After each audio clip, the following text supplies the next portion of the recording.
Biasa saya selalu sampaikan, kita tingkatkan rasa syukur kita kepada Allah Subhanahu wa taala atas dasar daripada karunia Allah Subhanahu wa taala kita masih ditetapkan di dalam keimanan dan keislaman, dan kita diberikan taufik dalam melaksanakan kewajiban kita bersama, yaitu sholat subuh. Mudah-mudahan dengan kita tingkatkan rasa syukur kepada Allah Subhanahu wa taala, maka Allah akan langgengkan daripada nikmat keimanan dan keislaman ini sampai akhir hayat kita, dan kita diwafatkan dalam keadaan husnul khatimah. Amin ya rabbal alamin. Kemudian yang kedua, marilah sama-sama kita pula meniatkan untuk duduk kita di masjid hari ini dalam rangka beriktikaf yang pertama. Jadi kita niatkan di dalam hati kita dengan niat nawaitul i'tikaf, saya berniat i'tikaf di masjid ini. Dan yang kedua, dalam rangka pula kita mengambil faidah, menuntut ilmu. Mudah-mudahan Allah Subhanahu wa taala memberikan kita ilmu yang bermanfaat. Sebelumnya saya mau sapa dulu dengan bapak-bapak semua. Gimana dengan kabarnya hari ini? Sehat walafiat bapak-bapak? Masih dalam keadaan sehat insya Allah. Yang sholat subuh itu semua diberikan kesehatan. Allah Subhanahu wa taala bersumpah dalam surat At-Takwir yang bunyinya was-subhi idza tanaffas, dan demi waktu subuh idza tanaffas, ketika, kalau secara harfiah tanafas itu bernafas, mengeluarkan hawanya. Jadi hawa subuh, udara subuh itu adalah udara yang sehat. Bagus untuk kita. Jadi yang bangun subuh ya sudah Allah jamin dia akan mendapatkan kesehatan. Dan kemudian pula alhamdulillah kita ada satu momen di mana momen ini adalah momen yang baru kemarin, yaitu namanya momen hijrah nabawiyah, yaitu 1 Muharram. Ini momen yang sangat besar dalam sejarah Islam dan dunia. Dan ada, sebelum kita masuk ke dalam materi, mungkin saya sedikit sampaikan, ada beberapa hal yang bisa kita ambil hikmahnya daripada hijrah nabawiyah ini. Jadi ketika baginda Nabi Muhammad SAW berhijrah, kemudian sampai ke Madinah, yang dilakukan oleh beliau adalah 3 hal. 1, membangun masjid. Yang kedua adalah menyatukan atau mempersaudarakan daripada kaum Ansar dan Al-Muhajirin. Dan yang ketiga baru yang namanya membuat piagam Madinah atau undang-undang dasar. Nah, di sini ayahanda dan ibunda 3 hal itu diperbuat oleh Nabi ketika sampai di namanya Al-Madinah Al-Munawwarah. Tindakan Nabi ini bisa kita tafsirkan dengan nilai-nilai yang bisa kita terapkan. 1 adalah membangun masjid. Rasulullah SAW membangun masjid ini berarti ketika seseorang itu ingin hijrah, ketika seseorang itu dia ingin berpindah kehidupan daripada yang jelek kepada yang bagus, maka yang harus ia bangun adalah hubungan dengan Allah Subhanahu wa taala. Jadi yang pertama hubungan dengan Allah. Sebelum ketika dia pertama berhijrah, makanya di dalam ilmu tasawuf itu ketika seorang ingin mencapai puncaknya, puncak ma'rifat, itu diawali dengan taubat. Jadi pintu pertama seseorang ingin berhijrah adalah membangun hubungan dan koneksi dengan Allah, yaitu dengan taubat. Nah, kemudian yang kedua adalah Rasulullah mempersaudarakan daripada Al-Muhajirin dan Ansar, di mana di sini mengandung nilai sosial. Jadi orang ketika berhijrah selain hubungannya baik dengan Allah, dia juga harus mempunyai hubungan yang baik secara sosial. Dan ada yang menariknya lagi, ketika Rasulullah mempersaudarakan Muhajirin dan Ansar, itu mereka itu dipersatukan dengan apa namanya, ada pemersatunya. Pemersatunya yaitu tauhid, dan ada lagi atas dasar kenegaraan. Jadi ketika kaum muhajirin datang ke Madinah itu sukunya berbeda, bapak-bapak. Yang satu suku Quraisy, yang satu suku Aus atau Khazraj. Sukunya beda, ya adat istiadatnya juga beda. Sukunya beda, maka sikapnya juga beda. Maka ketika Rasulullah menyatukan itu, Rasulullah menyatukan dua adat yang berbeda, sikap yang berbeda, tabiat yang berbeda. Dan tabiat, makanya dulu, ini kita masih intermezzo ya, makanya dulu salah satu fenomenanya ketika kaum muhajirin itu berhijrah ke Madinah, wanita-wanita kaum muhajirin itu dia termasuk orang-orang yang tunduk dan takut kepada suami. Nah, sementara kaum Ansor itu adat istiadatnya lebih demokratis, maka istrinya lebih berani dalam mengutarakan pendapat. Nah, ketika kaum Muhajirin ini berhijrah ke Madinah, itu terpengaruh daripada wanita Muhajirin dengan wanita Ansor, sehingga wanita kaum Muhajirin jadi mulai berani bersuara terhadap suaminya. Makanya ini diadukan kemudian oleh Sayyidina Umar kepada baginda Nabi Muhammad sallallahu alaihi wasallam. Artinya apa? Dari sini menunjukkan bahwa adat istiadat kaum Muhajirin dan Ansor itu berbeda, sifatnya berbeda. Jadi kita jangan bayangin, oh Muhajirin dan Ansor ini sama-sama Arab, sifatnya satu. Enggak, Bapak-bapak. Arab itu dia suku besarnya. Ada sub-sukunya itu banyak. Kayak Melayu, sub banyak. Ada yang masuk juga, misalnya kita ada yang di Sumatera, Melayu Sumatera, ada Melayu Palembang, itu sub-sukunya. Begitu juga dengan Arab. Dan masing-masing punya istiadat yang berbeda. Artinya ada nilai menarik bahwa Rasulullah menyatukan suku-suku bangsa. Dan alhamdulillah kita hidup di negara yang menyatukan suku-suku bangsa. Makanya semboyan kita adalah Bhinneka Tunggal Ika.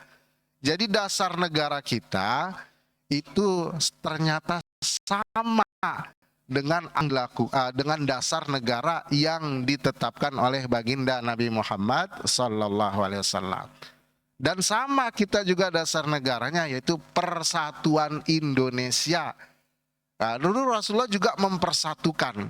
Bahkan yang disatukan oleh Rasulullah itu bukan hanya umat Islam, tetapi siapapun yang hidup di Madinah, mau dia muslim, mau dia non-muslim, selama dia taat dengan aturan yang dibuat oleh Rasulullah dalam negara Islam itu, maka dia dilindungi.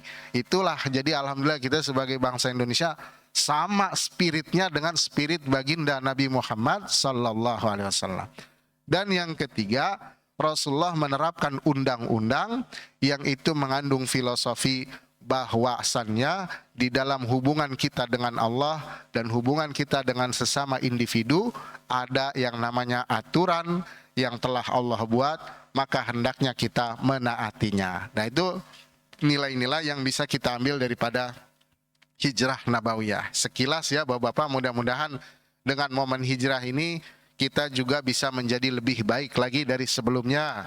Dan alhamdulillah umat Islam itu setiap banyak momen ya, ada momen Ramadan, setelah Ramadan selesai momen Syawal. Syawal itu bulan apa? Bulan nikah ya. Jadi kemarin tuh harus ya yang mau nikah lagi misalnya.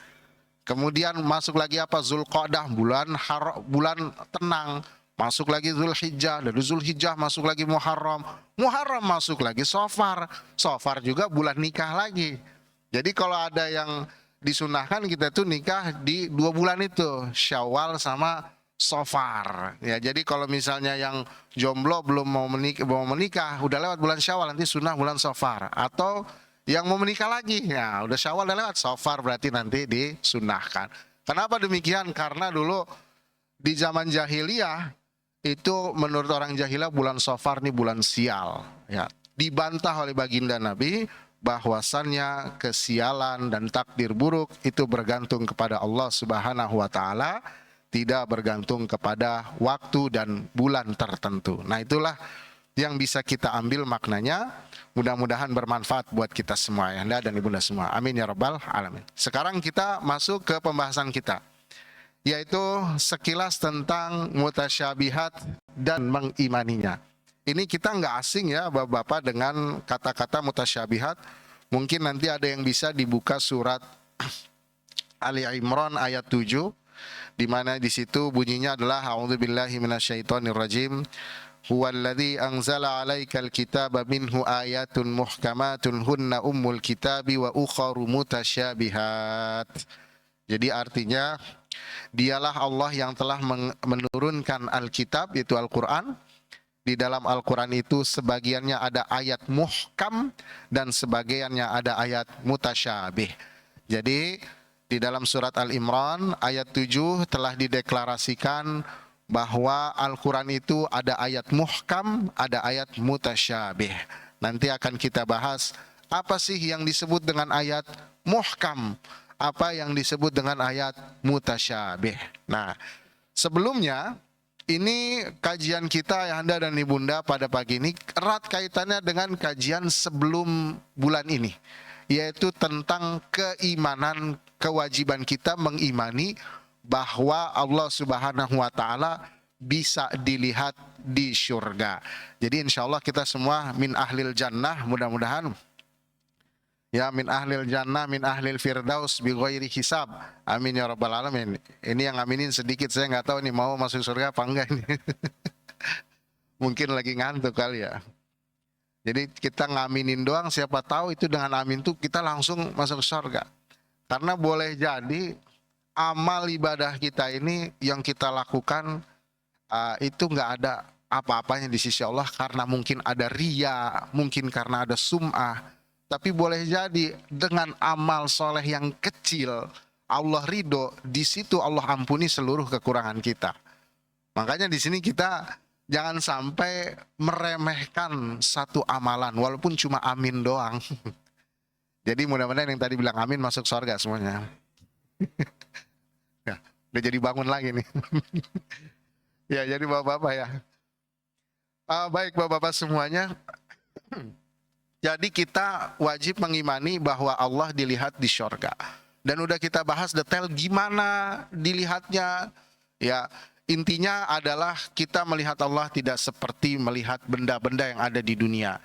Ya, bagaimana? Wallahu a'lam bishawab. Yang jelas Allah mengabarkan kita dalam surat Al-Qiyamah bahwa orang beriman wajahnya akan bercahaya melihat Allah Subhanahu wa Ta'ala di hari kiamat. Dan kenikmatan yang paling tertinggi di sorga itu bukan bidadari bapak-bapak ternyata, tapi adalah melihat Allah di sorga. Itu kenikmatan yang paling tinggi. Nah, orang-orang kalau mikir sorga, wow dapat kenikmatan bidadari 70 misal gimana. Ternyata Al-Quran ngabarin lilladzina ahsanul husna wa ziyadah. Bagi orang-orang yang berbuat baik itu ada ganjaran terbaik. Ya, jadi ganjaran terbaik tuh di sini menggambarkan bahwasannya manusia itu amal solehnya sedikit tapi dibahas atau dibalas oleh Allah Subhanahu wa Ta'ala dengan ganjaran yang lebih baik, lebih bagus, lebih mewah daripada amalnya, yaitu kenikmatan sorga. Tapi kata Allah waziyadah, dan ditambahin lagi kenikmatannya. Jadi ada yang lebih nikmat daripada nikmat sorga yang lainnya. Apa itu? Kata para ahli tafsir adalah melihat Allah Subhanahu wa Ta'ala. Maka puncak kenikmatan bagi ahli sorga adalah bisa melihat Allah Subhanahu wa Ta'ala. Kalau ahli neraka gimana? Ya, Allah mampu memperlihatkan diri kepada ahli neraka, tapi Allah tidak memperlihatkan kepada mereka. Allah menghijabkan dirinya sehingga mereka tidak bisa melihat. Jadi khusus buat ahli sorga aja. Jadi ketika kita di dunia tidak bisa melihat Allah, mengimaninya Allah itu maha gaib, sebagaimana dalam surat Al-Baqarah, alladzina yu'minuna bil ghaib. Kita nggak bisa melihat, tapi kelak di akhirat Allah akan tampakkan dirinya di hadapan orang-orang beriman. Nah, ini harus kita imani. Nah, sebelumnya Ayahanda dan Ibunda, ya, udah kita bahas secara detail. Ini materi sebelumnya ya, ini ringkasan materi sebelumnya. Ru'yatullahi fil jannah, yaitu melihat Allah di surga, itu adalah suatu kepastian. Jadi dia pasti ya. Oh, di sini nggak nampil ya. Oke, nggak apa-apa. Jadi melihat Allah Subhanahu wa Ta'ala itu adalah suatu kepastian. Kita bisa tahu dari mana. Dan ini yang diimani ada akidahnya daripada ahlus sunnah wal jamaah, akidahnya salafus saleh, yang kemudian diestafetkan oleh Al-Imam Abul Hasan Al-Asy'ari dan Al-Imam Abu Mansur Al-Maturidi. Dan akidah ahlus sunnah wal jamaah merupakan akidah daripada mayoritas umat Islam sampai detik ini. Jadi ini adalah satu kepastian, wajib diimani. Berdasarkan apa? Dalil nakli, nah, udah kita bahas pada pertemuan lalu, yaitu surat Al-Qiyamah. Kemudian berdasarkan dalil akli, yaitu dalil yang bersumber dari akal sehat.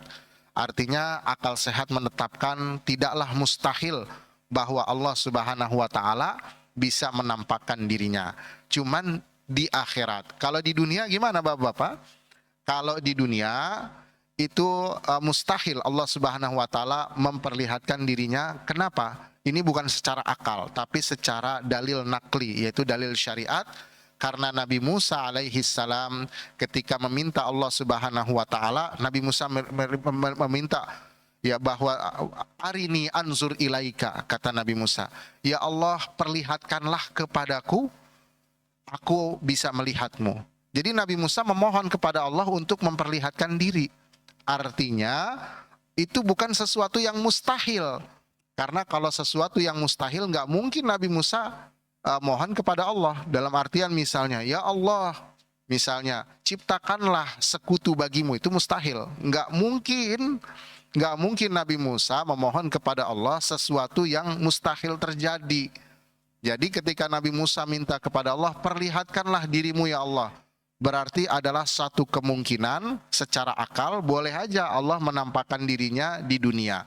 Tetapi Allah Subhanahu wa taala tidak mau menampakkan dan manusia tidak sanggup, maka Allah Subhanahu wa taala tidak bisa dilihat di dunia. Nah, jadi nanti kalau ada orang halu bertemu Tuhan, bertemu Allah, itu mustahil selama dia masih di dunia. Kemudian ya, di sisi lain dari mazhab lain itu ru'yatullah fil jannah itu mustahil. Ini menurut siapa? Menurut mazhabnya Mu'tazilah. Dan ini sudah kita bahas di pertemuan lalu. Jadi dalam permasalahan, ini permasalahan akidah ya Bapak-bapak. Jadi yang namanya ikhtilaf atau perbedaan pendapat itu bukan hanya di dalam masalah fikih, tetapi juga di dalam masalah akidah ada perbedaan pendapat. Lah kalau akidah beda pendapat bagaimana dong, yang satu muslim yang satu kafir? Enggak. Jadi permasalahan akidah itu juga ada permasalahan inti, ada permasalahan cabang. Kalau permasalahan inti itu tidak boleh berbeda. Permasalahan inti ini dalam istilah ilmu agama Islam disebut usul. Jadi yang pokok-pokok itu nggak boleh berbeda. Seperti apa?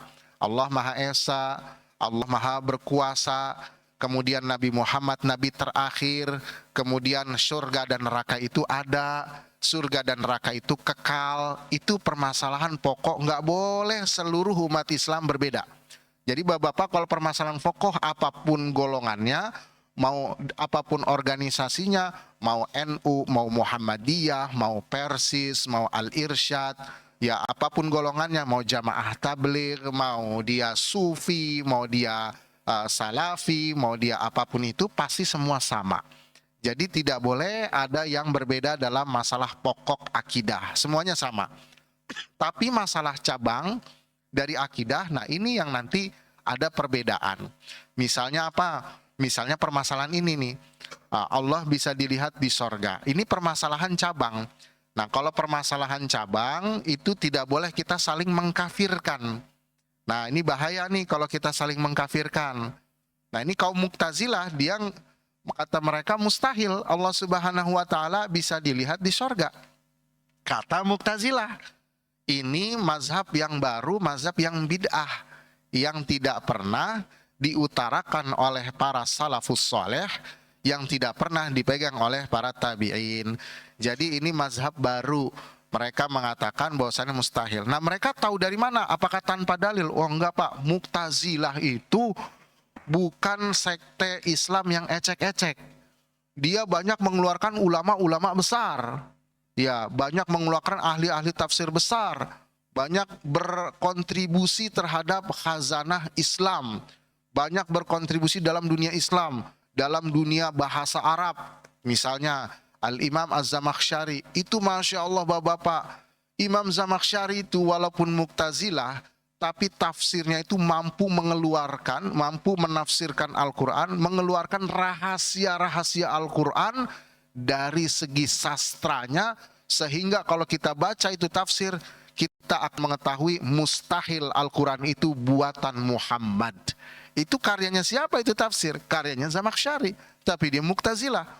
Al-Khawarizmi yang sering dibangga-banggakan oleh kaum muslimin, penemu angka 0, ya. Al-Khawarizmi kan ilmuwan besar tuh.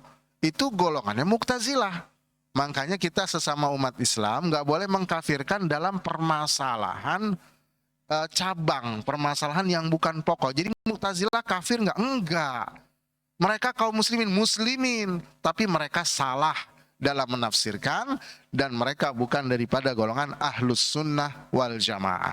Mereka punya dalil nggak? Punya. Dalilnya hanya dalil-dalil akli atau logika saja. Jadi kalau Ahlus Sunnah wal Jamaah dalilnya 2, kalau Mu'tazilah dalilnya 1, yaitu dalil logika saja. Karena kata Mu'tazilah bilang gini, seandainya Allah Subhanahu wa taala bisa dilihat, maka Allah Subhanahu wa taala terkungkung di dalam satu sudut.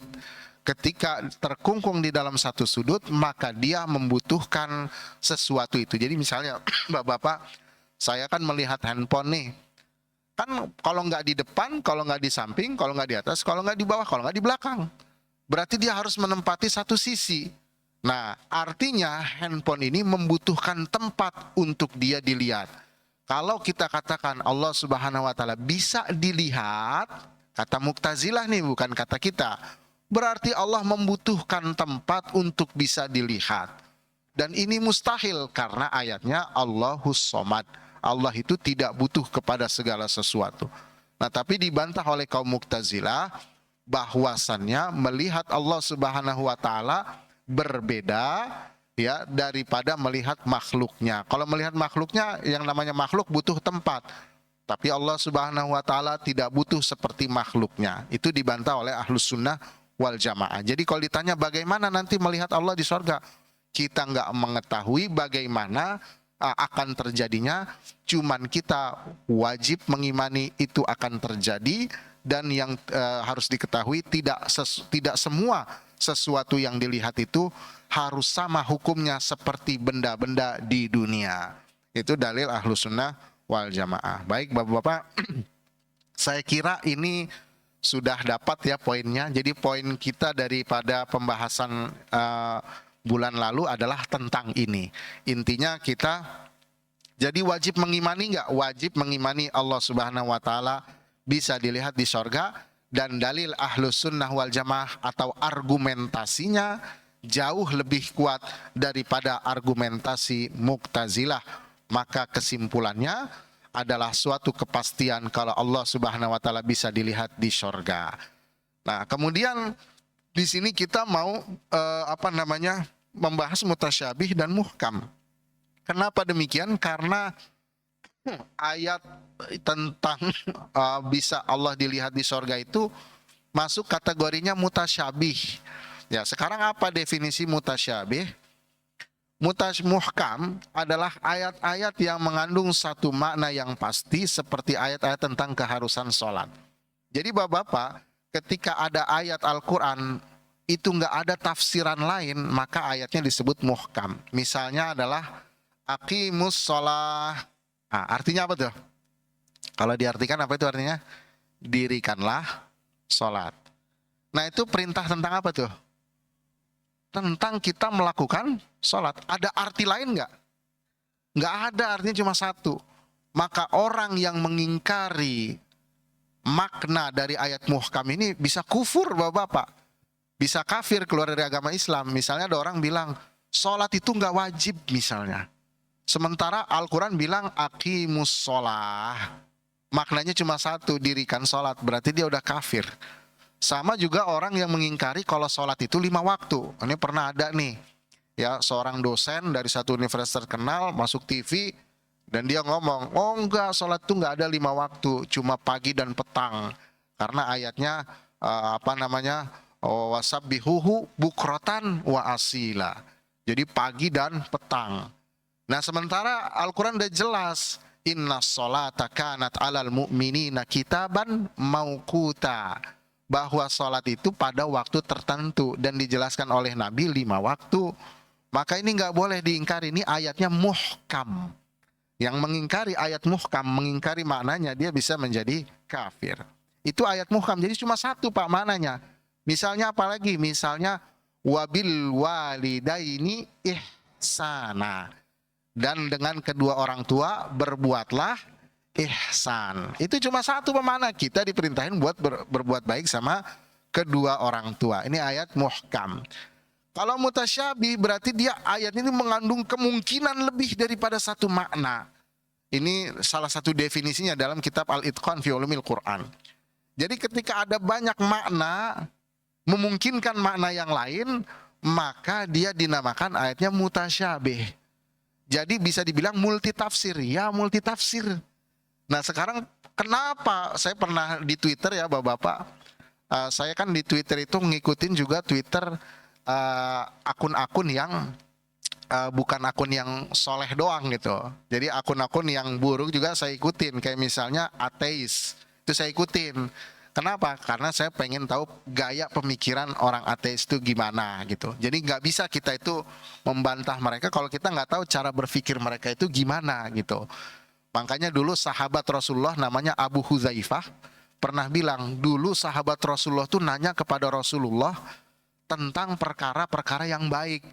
Sementara saya dulu nanya kepada Rasulullah tentang perkara yang buruk. Kenapa? Katanya biar saya nggak jatuh ke dalam perkara yang buruk. Jadi perkara baik dan buruk harus kita ketahui.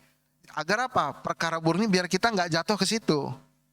Tapi di sini dalam kasus ini memang kita yang mengikuti pemikiran ateisme, liberalisme, kemudian feminisme memang butuh ilmu. Jadi yang mungkin belum ada basic kuat daripada Islam itu jangan diikuti dulu.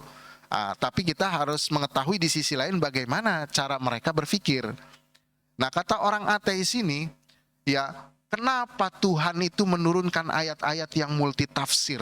Katanya Tuhan itu maha penyayang, kok dibiarin makhluknya berantem untuk menafsirkan ayat-ayat yang mengandung multitafsir? Jadi ribut antara Ahlus Sunnah sama Mu'tazilah aja ribut gitu kan. Bahkan terjadi sampai peperangan, pembunuhan terjadi. Nah, itu digituin sama orang ateis, Pak. Nah, itu kita jawabnya gimana? Bagaimana seandainya akun ini dibaca oleh anak kita yang notabene-nya dia sudah masuk jenjang perkuliahan, pengen coba kritis, nemuin akun begini. Dan dia nggak punya basic yang kuat. Nanti kan dia akan terdoktrin. Ya, terdoktrinnya, oh iya bener juga ya. Artinya saya membaca misalnya puisi si fulan itu lebih bisa saya pahami daripada saya membaca ayat. Berarti daripada saya ngikutin ayat mendingan ngikutin pemikiran atau puisi si fulan, begitu kan akhirnya. Kenapa Tuhan harus menurunkan ayat mutasyabih? Begitu jadi pertanyaannya. Nah, di sini Bapak-bapak jawabannya adalah pertama, ya, ayat mutasyabih diturunkan sebagai bentuk cobaan kepada manusia. Jadi yang namanya cobaan, ujian Allah kepada manusia itu bukan hanya berupa ketakutan, kelaparan, tapi juga berupa ilmiah, tapi juga berupa pemikiran. Allah di sini ingin menguji siapa yang masih bisa beriman terhadap ayat yang sulit untuk difahami. Ya, jadi kalau kita menguji orang, misalnya Bapak, saya menguji orang untuk melakukan sesuatu dan dia paham sesuatu itu. Misalnya, nak, kamu nabung ya nak. Nah, kemudian anak saya dia nabung.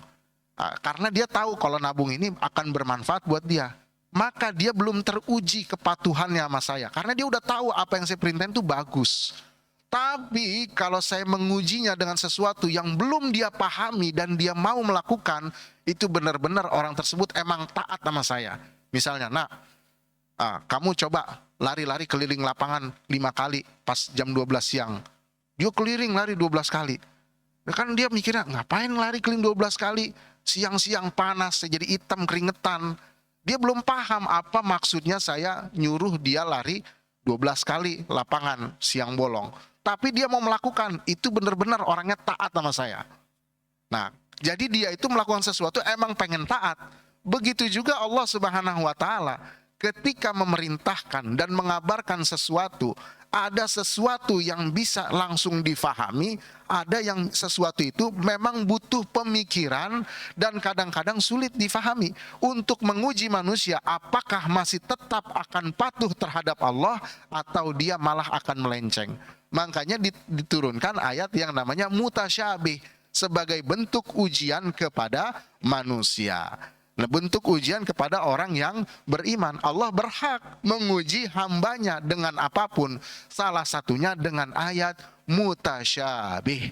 Nah, jadi ayat mutasyabih ini termasuk ujian Allah terhadap umat Islam. Pertama, masih mau nggak mengimani terhadap sesuatu yang sulit untuk dia fahami? Terus yang kedua, bagaimana ia bisa memahami ayat tersebut dengan ia mau untuk mencari perangkat dalam memahaminya. Itulah hikmah daripada Allah turunkan ayat mutasyabih. Jadi ayahanda dan ibunda, sekarang ayat Al-Quran ada dua, baik ayat Al-Quran dan hadis, yaitu ayat muhkam dan ayat mutasyabih. Nah sekarang metode dalam memahami ayat mutasyabih, kan tadi katanya multitafsir tuh. Nah, di sini ada metodenya. Metode yang pertama adalah tafwid, yaitu tafwid ini menyerahkan maknanya kepada Allah, ya, tanpa menafsirkan. Nah, ini penting nih, menyerahkan maknanya kepada Allah tanpa menafsirkan. Inilah yang diperbuat oleh salafus soleh. Jadi salafus soleh ada ayat mutasyabih, mereka bilang kami mengimani, wallahu alam bisawab, wallahu alam bimuradihi, Allah yang lebih tahu tentang maksudnya. Itu mazhab salafus saleh. Ada yang namanya takwil. Takwil ini mencoba mencari makna yang kira-kira sesuai dengan konteks ayat tersebut. Misalnya nanti akan kita sebutkan ya. Inilah yang dipegang oleh mazhab kholaf. Kholaf itu lawan dari salaf. Kalau salaf itu mereka siapa aja bapak-bapak? Pertama, sahabat, pokoknya 3 abad pertama. Jadi zaman sekarang ada salaf nggak? Nggak ada salaf, Pak. Zaman sekarang namanya kholaf. Salaf itu cuma 3 abad pertama. Ya, setelah Nabi, sahabat, tabiin, itu salaf. Tapi kalau zaman sekarang nggak ada salaf. Sekarang namanya kholaf semuanya, Pak. Jadi kalau kita bilang saya adalah salaf, berarti dia harus ini dulu, bernisbat kepada generasi 3 pertama. Dia hakikatnya bukan salaf, dia itu kholaf, ada masa belakangan. Jadi bapak-bapak, di kalangan para ulama ahlus sunnah wal jamaah, dalam memahami dan menyikapi mutasyabihat, itu punya 2 metode. Metode tafwid sama metode takwil. Kalau yang lebih selamat, itu adalah tafwid, lebih selamat. Yang lebih bagus atau yang lebih teratur adalah dengan metode takwil. Dua-duanya itu boleh dilakukan dan boleh untuk dipegang. Ya, contoh ayat atau hadis mutasyabih apa contohnya? Ini bapak-bapak ya, ada contoh. Sesungguhnya hati anak cucu Adam ada di antara 2 jari daripada jari jemari Ar-Rahman. Nah ini kan jari, Pak. Kalau jari yang kita pahami apa, Pak? Ya ini kan ya, Pak ya. Jasmani. Nah, apakah Allah Subhanahu wa taala jasmani seperti kita? Jari daripada jari jemari Ar-Rahman. Ar-Rahman itu Allah. Jadi di sini maksudnya ya, hati orang muslim itu, hati orang anak cucu Adam semuanya itu bisa dibolak-balikin sama Allah kapan aja. Ya, paginya beriman, sorenya bisa kafir. Ya, kemudian paginya dia soleh, sorenya dia bisa fasik. Dibolak-balikin. Jadi yang tadinya dia cinta jadi benci, yang benci jadi cinta. Makanya ada doa yang doanya bunyinya Allahumma ya muqallibal qulub, tsabbit qulubana ala dinika. Ya Allah yang membolak-balikan hati. Makanya hati itu disebut dengan qalb. Bapak, qalb itu artinya bolak-balik. Makanya hati disebut qalb karena dia berbolak-balik. Nah ini kata Rasulullah, hati anak cucu Adam itu ada di antara 2 jari daripada jari jemari. Nah ini kita memahaminya gimana? Apakah kita memahami jari jemari seperti ini? Apakah kita memahami Allah punya jari, punya apa? Nah, di sini pakai metode yang tadi Bapak-bapak. Kalau metode salaf, kita serahkan maknanya kepada Allah tanpa menafsirkan. Jadi kita bilang jari jemari di sini kita tidak tahu maknanya, hanya Allah yang tahu, dan kita tidak menyamakan jari jemari di sini adalah sebagai jasmani atau dia berupa fisik. Jadi kita kalau metode salaf nih begini, metode salaf. Jadi jari jemari di sini wallahu alam bisawab, saya tidak tahu apa detailnya bagaimana, tapi yang jelas dia bukan berbentuk fisik seperti makhluknya. Kenapa? Karena ayat Al-Quran laisa kamitslihi syai'un. Allah tidak serupa dengan makhluknya. Tapi kalau metode daripada khalaf, dia mentakwilkan. Mentakwilkannya bagaimana Bapak-bapak? Mentakwilkannya adalah seperti Al-Imam Al-Baihaqi di dalam kitabnya As-Sifat, bahwa yang dimaksud jari di situ adalah al-qudrah, kekuasaan Allah. Jadi Allah itu maha berkuasa untuk membolak-balikan daripada hati manusia. Jadi boleh kita pilih metode salaf atau metode khalaf. Nah, nanti ada yang bilang misalnya, oh kita kan diperintahkan untuk mengikuti salafus soleh Kita nggak boleh mengikuti orang-orang setelah, karena alaikum bisunnati wa sunnati khulafair rasyidin, wah ini thariqahnya bid'ah gitu. Nah, sekarang kita katakan kalau kita berbicara ini thariqah khalaf adalah bid'ah, memang ini thariqahnya bid'ah. Metodenya memang metode bid'ah. Bid'ah itu apa? Bid'ah itu tidak pernah sesuatu yang tidak pernah dilakukan oleh Nabi atau khulafaur rasyidin. Itu namanya bid'ah. Tetapi yang jadi pertanyaan nanti, apakah setiap bid'ah itu tertolak? Nah, ini yang jadi pertanyaan. Kata orang, semua bid'ah tertolak. Kalau gitu Bapak-bapak, itu ada mushaf. Itu Bapak-bapak silakan ambil mushaf. Buka mushaf Bapak-bapak. Baca Al-Quran, baca Alif Lam Mim. Ayat pertama dibacanya apa? Zalikal kitabul la raiba fih. Itu tahu dari mana zalika? Itu kan harokatnya di atas, li harokatnya di bawah, kaf di atas. Kalau harokat di atas bunyinya a, kalau harokat di bawah bunyinya i, kalau yang bulat begini bunyinya u. Kita bilang itu di zaman Nabi ada nggak harokat?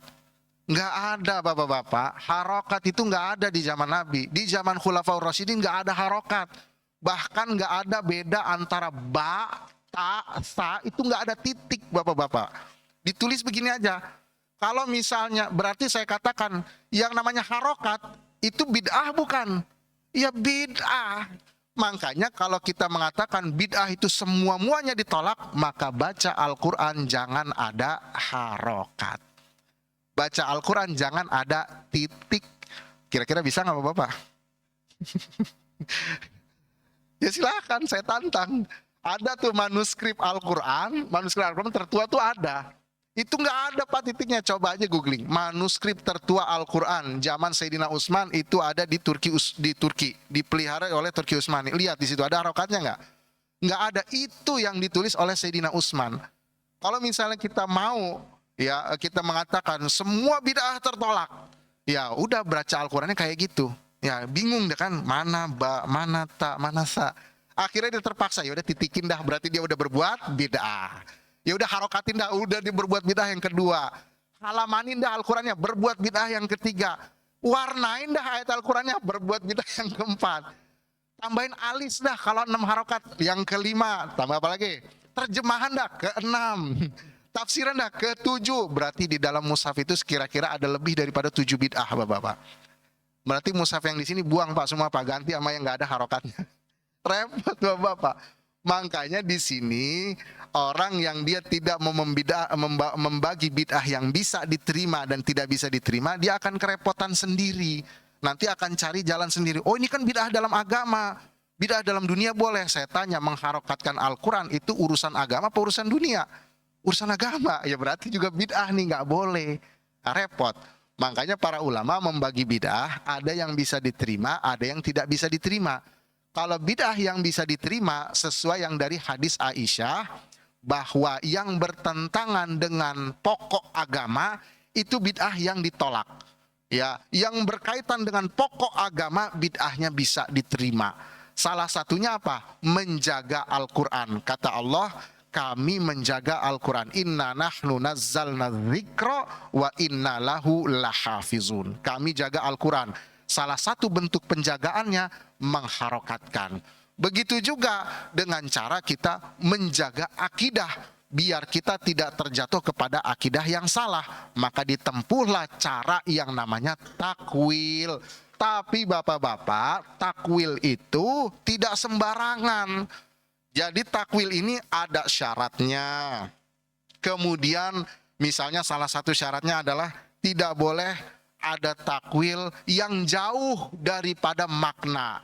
Jadi dicek dulu, misalnya kayak tadi nih, namanya bapak-bapak jari jemari. Jari jemari atau tangan itu bisa berarti juga kekuasaan. Kayak misalnya saya bilang, kota ini dibangun atas tangan sultan. Ya, di sini maksudnya tangan di sini adalah kekuasaan.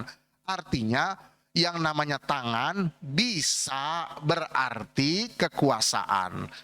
Di sini dari segi bahasa dipandang. Jadi nggak sembarangan orang bisa takwilin, enggak.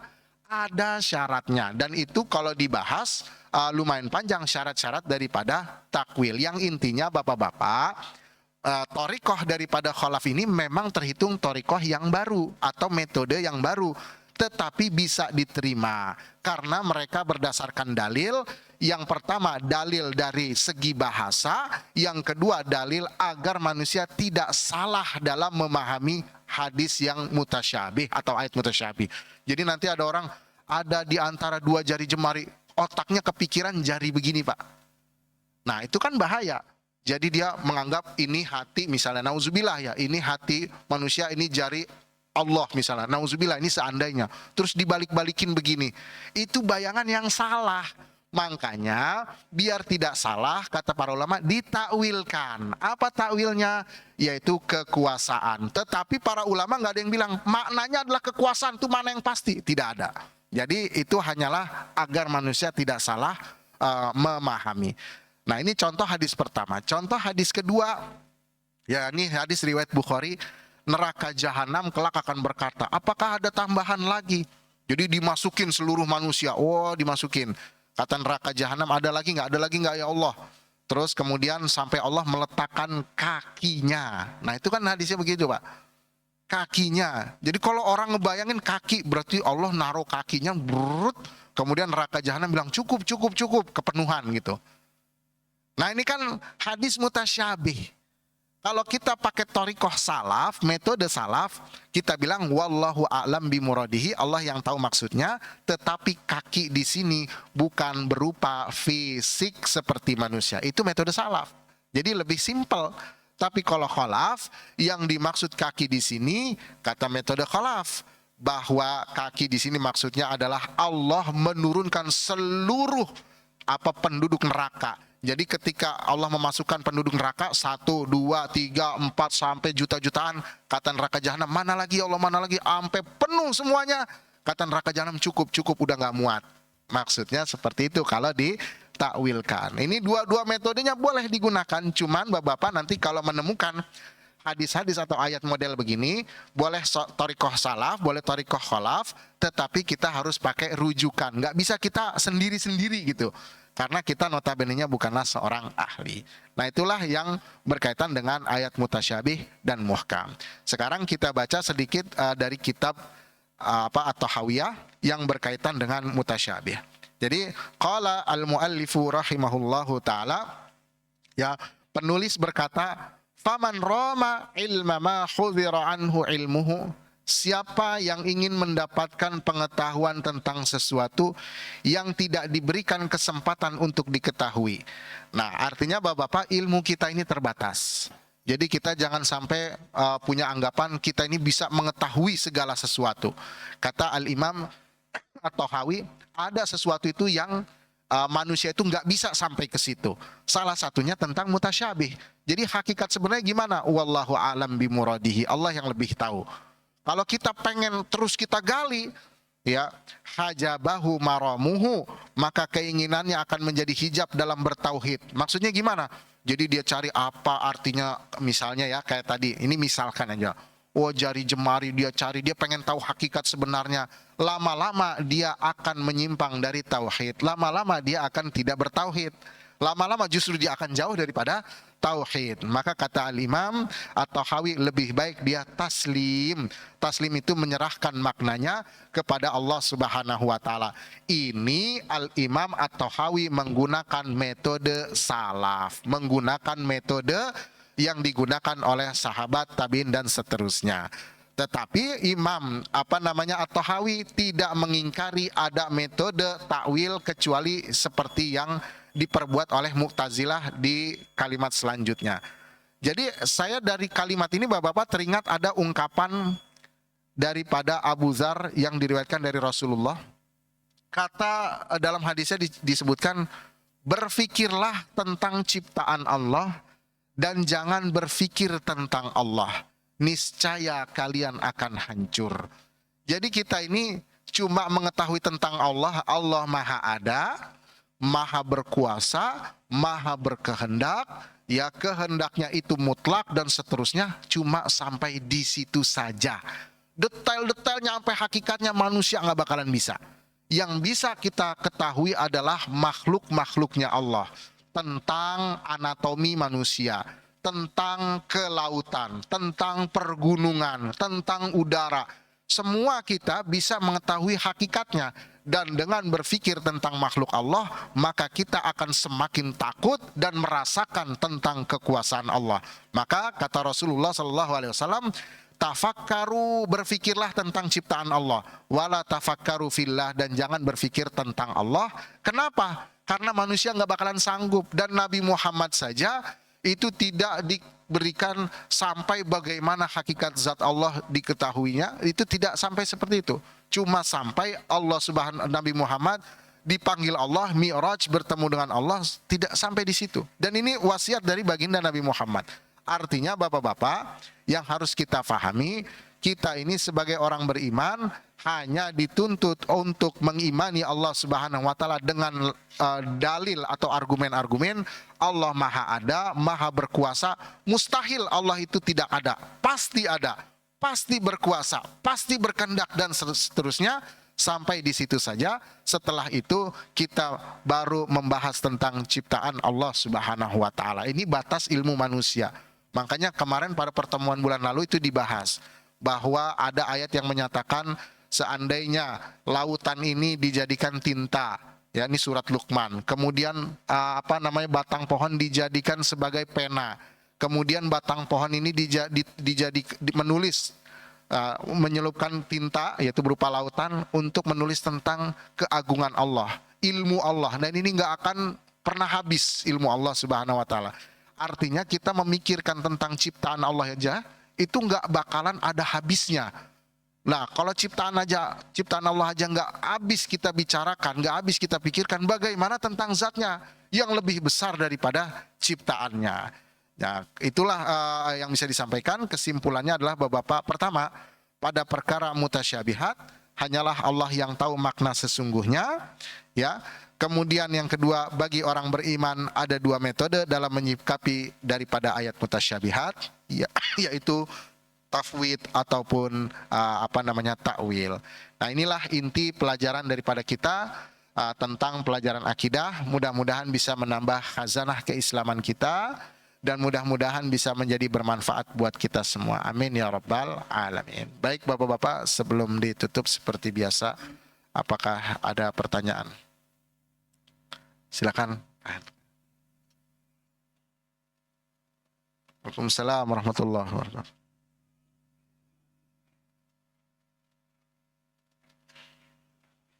Ya.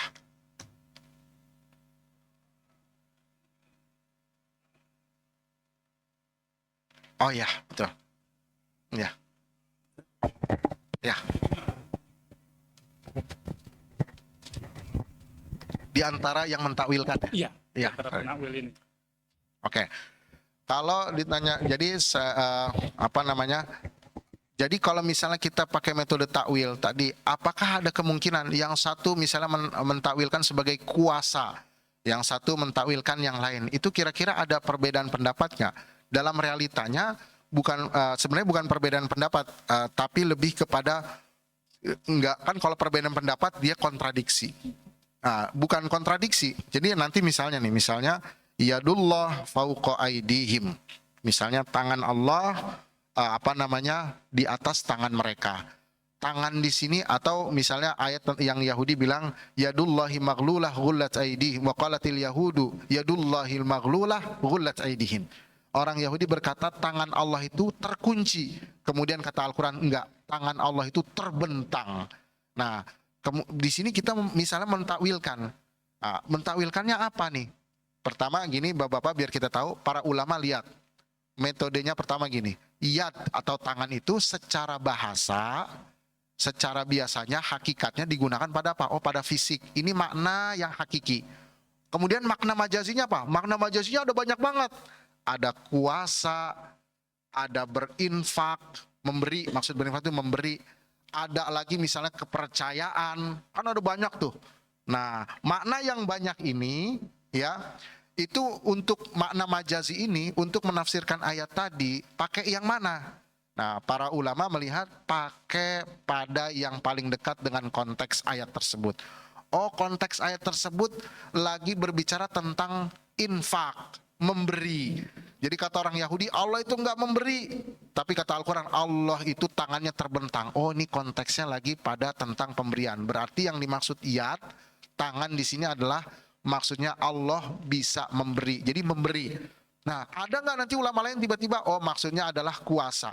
Kalaupun ulama lain nanti ada yang menafsirkan kuasa, tafsiran itu nggak bertentangan dengan tafsiran yang pertama tadi. Karena hakikatnya itu makna majazi yang sebenarnya saling menguatkan. Jadi dalam realitanya ada nggak yang satu bilang ini, yang satu bilang ini? Dalam mentakwil ada. Tetapi dalam hal itu tidaklah saling kontradiksi. Melainkan ya dia saling menguatkan. Dan ulama-ulama yang mentakwilkan itu, bapak-bapak, mereka tidak memastikan bahwasannya inilah makna yang dimaksudkan oleh Allah Subhanahu wa taala. Jadi mereka nggak memastikan, hanya biar pikiran manusia tidak salah jatuh dalam perkara yang salah. Jadi misalnya daripada misalnya dia jari jemari, dia kebayangnya adalah tangan begini, disingkirkan dengan takwil bahwasannya dia bukan tangan. Intinya seperti itu, Pak Heri. Jadi ada realitanya di dalam takwil itu yang mentakwilkan A atau B, tetapi itu bukanlah saling bertentangan. Dan kita boleh kira-kira yang lebih dekat apa itu boleh kita memilihnya. Seperti itu kira-kira. Baik, terima kasih banyak atas pertanyaannya. Mungkin ada lagi? Assalamualaikum Ustaz. Waalaikumsalam warahmatullahi wabarakatuh. Ini ada dari Zoom dari Pak Syafi Rudi. Ustaz Kemal izin menanyakan surat Ali Imran ayat 7 tentang ayat mutasyabihat. Pertanyaannya, bagaimana jika ada orang yang ilmunya luas boleh mentakwilkan ayat mutasyabihat? Ya, seperti itu. Jadi mungkin Pak Rudi ingin bertanya begini, di ayat 7 itu ya kan, huwallazi anzala alaikal kitaba minhu ayatun muhkamatun hunna umul kitabi wa ukhra mutasyabihat.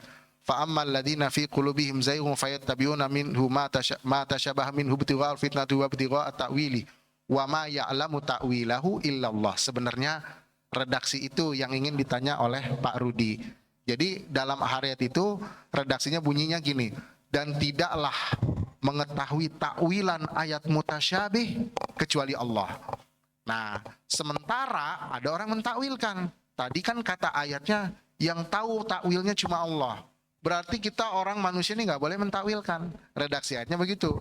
Makanya ada, mohon maaf Bapak-bapak saya singgung, di Saudi Arabia ya ada seorang syekh yang harus kalau baca Quran ayat 7 itu wakaf di situ. Wa ma ya'lamu ta'wilahu illallah. Pokoknya harus di situ wakaf. Yang artinya tidak ada yang mengetahui takwilannya kecuali Allah. Berarti manusia nggak ada yang tahu. Sementara ayatnya itu mengandung dua kemungkinan. Jadi boleh diwakafkan di sini. Wa ma ya'lamu ta'wilahu illallahu warrasikhun. Kalau kita wakafnya di warrasikhun, maka arti ayatnya tidak ada yang tahu takwilan kecuali Allah dan orang-orang yang rasih atau berilmu luas. Jadi ada dua pihak yang bisa mengetahui takwilan, Allah Subhanahu wa taala dan orang yang berilmu. Sebagian daripada masyayikh atau syekh-syekh di Saudi Arabia mengharamkan, nggak boleh wakaf di situ, haram. Harus di illallah. Jadi yang tahu takwilin cuma Allah. Mau ngapain dia? Dia pengen mempromosikan mazhabnya, bahwasannya nggak ada tuh takwil itu bid'ah itu sebetulnya, makanya harus wakaf di sini katanya. Pernah saya juga dimarahin, itu ada. Jadi maksudnya ke situ. Nah, sementara para ulama dari ulama tafsir ataupun ulama tajwid itu membuat illallah atau warrasikhuna fil ilm, boleh di situ. Jadi boleh kita baca wa ma ya'lamu ta'wilahu illallah di situ, atau wa ma ya'lamu ta'wilahu illallahu warrasikhuna fil ilm, boleh di situ. Jadi boleh yang tadi, boleh yang kedua. Kalau yang kedua artinya tidak ada yang tahu takwilannya kecuali Allah dan orang yang luas ilmunya. Berarti orang yang luas ilmunya boleh mentakwilkan, boleh. Artinya dia harus punya ilmu dulu yang luas. Ilmunya berkaitan dengan apa? Satu, Bapak-bapak, yang harga mati. Pertama, ilmu bahasa Arab. Itu udah harga mati. Maka orang yang tidak punya ilmu bahasa Arab, dia haram untuk menafsirkan Quran, itu haram, Bapak-bapak.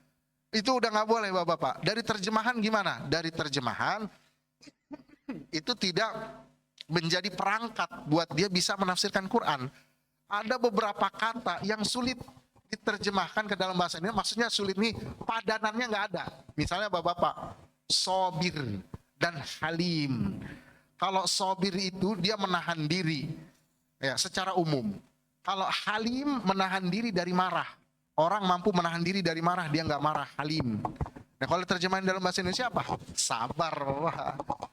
Jadi untuk bedainnya gimana, padanannya apa? Nah, itu masih agak sulit gitu. Terus yang kedua, nilai kemukjizatan ketika diterjemahan itu hilang, Bapak-bapak. Misalnya Bapak-bapak, wa kullun fi falakin yasbahun, surat Yasin.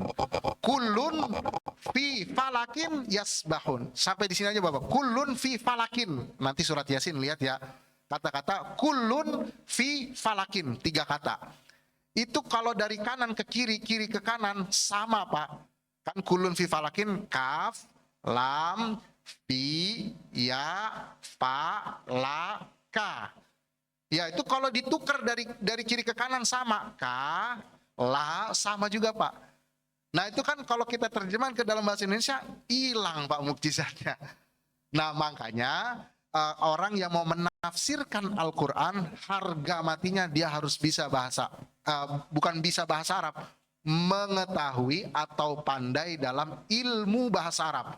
Sebab beda ini antara bahasa Arab dengan ilmu bahasa Arab.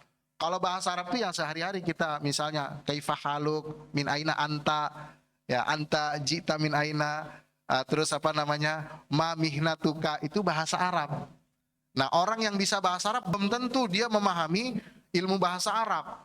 Karena TKW, Pak, jago bahasa Arab, Pak. TKW, Bapak, jago bahasa Arab, Pak. Ya, bahkan lebih jago daripada santri yang belajar di pondok, Pak. Wah, itu saya punya tetangga TKW, Pak, 5 tahun di Saudi Arabia. Ngomongnya casisus, tapi dia nggak paham nahwu sorof, dia nggak paham balaghah. Nah, jadi bedakan antara bahasa Arab dengan ilmu bahasa Arab. Kalau ilmu bahasa Arab itu tujuan, goal akhirnya, ilmu bahasa Arab itu goal akhirnya memahami dan menyelami Al-Quran, bisa mengambil mutiara. Apa aja ilmu bahasa Arab? Ya, masuk gramatika, nahwu, sorof, masuk sastra, ma'ani, bayan, badiyah. Kemudian memahami syair-syair Arab. Kenapa memahami syair-syair Arab? Karena Al-Quran turun nantang syair. Berarti kita harus paham yang ditantang sama Al-Quran, biar kita memahami kehebatan Al-Quran. Itu udah harga mati, Pak. Jadi satu, bahasa Arab itu udah harga mati. Yang kedua, dia harus mempunyai namanya ilmu fikih, ilmu usul fikih, ilmu akidah. Baru setelah itu dia boleh mentakwilkan. Makanya statusnya yang kayak kita, Pak, orang-orang awam, kita nggak boleh mentakwilkan sembarangan. Makanya kita merujuk ke kitab tafsir. Apa sih kata Ibnu Katsir? Apa sih kata Al-Qurtubi? Apa sih kata ini? Nggak sembarangan kita ambil Quran, seret, ya terjemahannya, habis itu kita tafsirin begini. Itu nggak bisa, Pak. Ya, itu nggak bisa. Ibaratnya kalau orang dokter mau buka praktek, itu kan dia harus melalui jenjang dulu, Pak. Jenjang dulu dia ada uji praktek. Nggak bisa misalnya dia baca buku kedokteran, beli di Gramedia, ya misalnya Pak Heri beli buku kedokteran, beli di Gramedia, habis itu Pak Heri bikin praktek dokter, Pak Heri. Itu bahaya, Pak. Harus diuji dulu, Pak. Harus diuji dulu, makanya harus kalau misalnya mohon maaf Bapak-bapak, itu kalau di Mesir ketika orang itu mau jadi imam dan khotib, jadi Mesir itu setiap masjid itu imam dan khotibnya satu. Jadi tiap Jumat ya dia lagi yang khutbah. Gitu. Ya terus gimana? Itu penghasilannya itu digaji dari pemerintah. Jadi setiap masjid itu imam dan khotib satu atau paling banyak dua. Itu yang gaji langsung pemerintah. Nah itu sebelum jadi imam khotib itu ditanya dulu, kamu belajarnya di mana? Apa saja yang sudah dipelajari kitabnya? Kemudian dites dulu ayat Qur'annya, tajwidnya, semua dites, Pak. Baru dia bisa naik mimbar. Baru dia bisa mengasih fatwa. Nah di Indonesia ini kurangnya di situ, Pak. Jadi yang penting di Indonesia tuh viral dulu, Pak. Viral baru dia bisa. Kalau untuk masalah keilmuan dan kapasitas itu nomor 20. Jadi viral dulu, pokoknya viral aja. Makanya ada banyak di Indonesia viral dulu baru belajar. Nah kalau di Mesir belajar dulu baru viral. Makanya ada seorang ulama besar di Mesir namanya Syekh Mutawalli Sya'rawi. Itu baru viral, Pak, umur 40 tahun.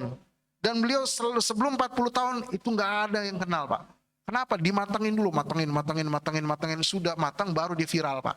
Nah kalau Indonesia, viral dulu, matangnya ntar, pokoknya yang penting viral.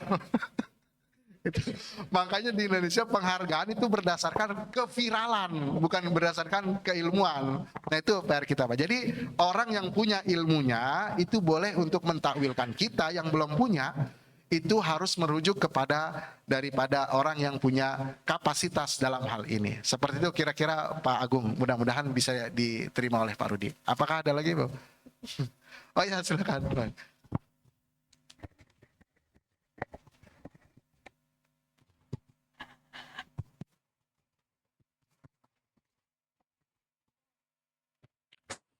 Assalamualaikum warahmatullahi wabarakatuh. Pak Ustadz, saya mau nanya, saya terus terang membaca beberapa ayat-ayat yang memerlukan pemikiran lah. Salah satunya tentang surat Ar-Rahman ayat 33, di mana Allah mengajak kepada ya masyarul jinni wal insi istata'tum, gitu kan, wahai manusia dan jin, jika kamu bisa menembus penjuru langit dan bumi, maka tempuhlah, gitu. Nah ayat-ayat seperti itu terkadang saya menjadi bahan untuk berdiskusi dengan anak saya, gitu.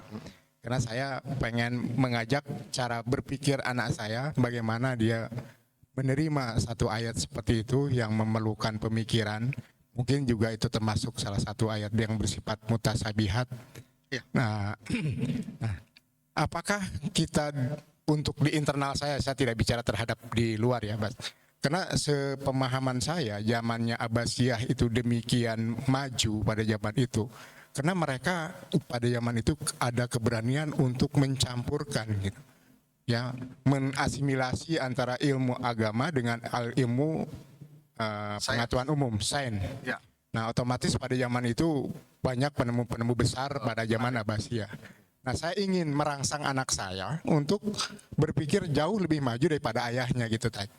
Nah, apakah cara pengajaran seperti itu apa menjadi saya disebut orang-orang apa tadi yang keluar bid'ah atau ya atau gimana itu, Dan? Nah, diskusi-diskusi seperti itu sering kami lakukan biasanya setelah sholat maghrib atau isya, gitu, ngobrol dengan anak saya di belakang. Begitu, Tad. Saya pengen penjelasan aja cara mendialogkan ayat-ayat musasabihat dengan keluarga, dengan anak khususnya. Baik. Terima kasih Ustaz. Assalamualaikum warahmatullahi wabarakatuh. Waalaikumsalam warahmatullahi wabarakatuh. Terima kasih. Ini saya langsung tanggapi, menarik sekali ya. Sama seperti mungkin saya sering diskusi sama Pak Anton ya. Pak Anton juga sering diskusi ayat-ayat Al-Quran dengan anaknya juga. Ini sama ya Pak Anton ya. Jadi persis seperti ini, dan ini menarik sekali Bapak-Bapak. Memang kita yang dituntut adalah sebenarnya mentadabburkan Al-Quran. Nah, ditadabburkan Al-Quran, nah bisa nggak misalnya dengan terjemah aja?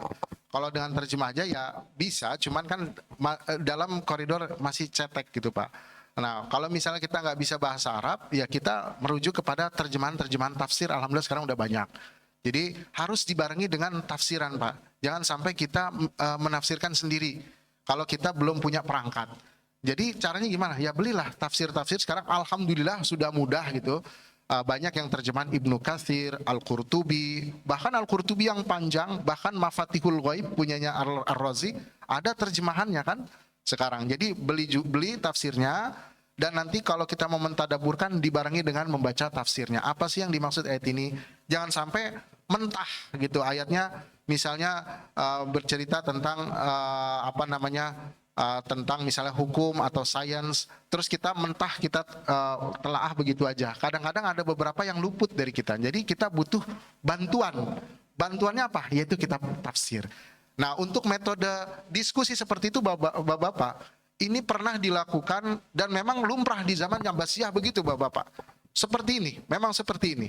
Cuman Abbasiyah pada waktu itu mereka itu Pak, kalau zamannya Abbasiyah khususnya Harun Ar-Rasyid Bapak-bapak, itu bisa dibilang ya, mohon maaf ya, tukang sayurnya aja, kalau seandainya tukang sayur Abbasiyah zaman Harun Ar-Rasyid hidup di zaman ini Pak, itu jadi ulama besar Pak. Itu tukang sayurnya Pak. Apalagi ulama besarnya. Dan sekarang kalau kita ulama besar zaman sekarang hidup di Abbasiyah, jadi tukang sayur Pak. Jadi, di zaman itu memang bahkan Harun Ar-Rasyid Pak, bukan cuma khalifah, beliau seorang ulama Pak, Harun Ar-Rasyid. Kenapa bisa keilmuan maju di zaman Harun Ar-Rasyid? Ada beberapa faktor. Salah satunya adalah beliau menyokong para ulama dan ilmuwan dari segala bidang. Siapa yang punya karya dikasih hadiah, disokong, dikasih dana buat penelitian. Nah sekarang Pak, kita buat penelitian dana susah. Buat ilmuwan dananya nggak turun Pak. Ya gimana ilmuwan mau berkembang Pak? Ilmuwannya sibuk, dagang ini, dagang ini. Biar apa? Biar kebutuhannya terpenuhi. Akhirnya apa? Dia fokusnya ke dagang, ke ini. Ilmunya apa? Belakang dah, yang penting kehidupan ini dulu. Nah kalau zaman Abbasiyah, siapa aja yang punya karya, siapa aja yang punya penemuan baru, langsung dapat hadiah dari sultan. Ya, hidupnya dicukupi oleh sultan. Jadi para ilmuwan fokus Pak. Timbul penemuan ini. Lah sekarang ilmuannya sibuk buat memenuhi beras harian Pak.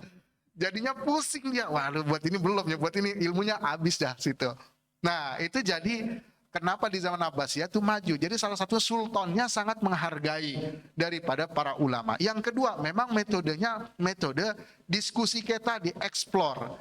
Ya, makanya timbul Ibnu Sina, Al-Farabi, macam-macam Bapak-bapak. Dan bahkan Abu Hanifah Bapak-bapak, metode belajarnya Abu Hanifah itu nggak kayak ngaji kayak tadi kita Pak. Metodenya Abu Hanifah terhadap muridnya tuh kasih case. Nih, ada satu permasalahan. Misalnya permasalahan ini, pecahin. Oh, pada diskusi Pak, diskusi, baru terakhir diambil notulen. Berarti kesimpulan akhirnya begini. Itu metodenya Abu Hanifah. Jadi Abu Hanifah punya metode itu dengan problem solving. Maka terbentuklah muridnya yang sangat terkenal namanya Abu Yusuf. Itu dari hasil diskusi Pak, muridnya itu terbentuk. Jadi dilatih oleh Abu Hanifah mengutarakan pendapat, memecahkan masalah. Misalnya ada permasalahan, jikalau ya ada seorang, ini misalkan ya, ada seorang yang menikah 2 istri, kemudian istri pertamanya nggak mau mengandung, kemudian istri keduanya mau mengandung, kemudian si laki-lakinya membuahi istri yang pertama, habis itu udah terbuahi dipindahin ke rahim istri kedua misalnya. Gimana tuh pemecahannya? Wah, didiskusikan oleh para muridnya. Begini, wah didiskusikan, terakhir baru diambil notulen. Nah jadi memang metode mendiskusikan baik itu ayat Al-Quran, baik itu hadis, itu adalah memang seharusnya dilakukan oleh kita Bapak-bapak. Nah Di sisi lain kita juga butuh tafsir. Jadi kita nggak berdiri sendiri karena kita belum perangkatnya bagus. Jadi pesan saya untuk bapak-bapak yang mau diskusi dengan anaknya, belilah kitab tafsir. Jadi misalnya ada ayat tentang alam semesta, juga merujuk kepada tafsir. Bayangin bapak-bapak, Al-Quran sudah mengabarkan tentang hakikat alam semesta itu udah dari 1000 tahun lalu. Misalnya dalam surat Yasin tadi, wa kullun fi falakin yasbahun. Yasbahun bapak-bapak itu arti sebenarnya itu berenang. Jadi kalau kita lihat, kalau bayangan kita berenang kan berarti dia bagaimana sih? Kalau ikan tuh berenang kan ngalir kan? Falak itu adalah falak itu jalur. Jadi semuanya itu ada di jalur dan seperti berenang. Makanya kan hakikat sekarang kan alam semesta berputar, kenceng kan? Bumi memutari matahari, matahari memutari galaksi, dan galaksi berputar. Semuanya fi falakin yasbahun. Nah, itu sesuai dengan realitas sains sekarang. Dan kita itu bisa mengetahui dan menggali itu tidak lain juga dengan kita bisa mendalami bahasa Arab, bapak-bapak. Jadi semakin dalam bahasa Arab, semakin kita bisa mengetahui kemujizatan Al-Quran. Misalnya surat At-Tariq, bapak-bapak. Surat At-Tariq itu kalau di dalam terjemahan, Wat-Tariq, demi bintang Torik. Kalau secara bahasa Torik itu toroko, torokol bab. Torokol bab itu artinya suara tek tek tek. Jadi saya ngetok pintu, Pak. Tek tek tek tek tek. Itu namanya torik, torokol bab. Dia ngetok tek tek tek tek tek. Nah, berarti At-Tariq itu bukan sekedar bintang, tapi bintang yang bunyi tek tek tek tek tek. Nah, itu kan kalau kita ngeliat ke bahasa tuh. Jadi kita ada satu artian yang kita nggak dapet. Nah, ternyata ada, coba bapak-bapak lihat di YouTube, ada sekarang teknologi NASA bisa merepresentasikan daripada suara bintang. Dan ada suara bintang yang bunyinya tek tek tek tek tek tek tek tek. Dan itu sudah Al-Quran menyebutkan was-sama'i wat-tariq. Jadi bintang yang bunyinya seperti ketukan pintu, tek tek tek tek tek tek, itu sudah ada di dalam Al-Quran. Makanya di sini dalam mentadaburi Al-Quran, pertama kita butuh tafsir, Pak, tafsir. Kalau nggak bisa bahasa Arab, beli terjemahannya. Yang kedua, kita juga butuh untuk mendalami bahasa Arab. Makanya bahasa persatuan umat Islam adalah bahasa Arab, bapak-bapak. Nggak bisa lepas, bapak-bapak.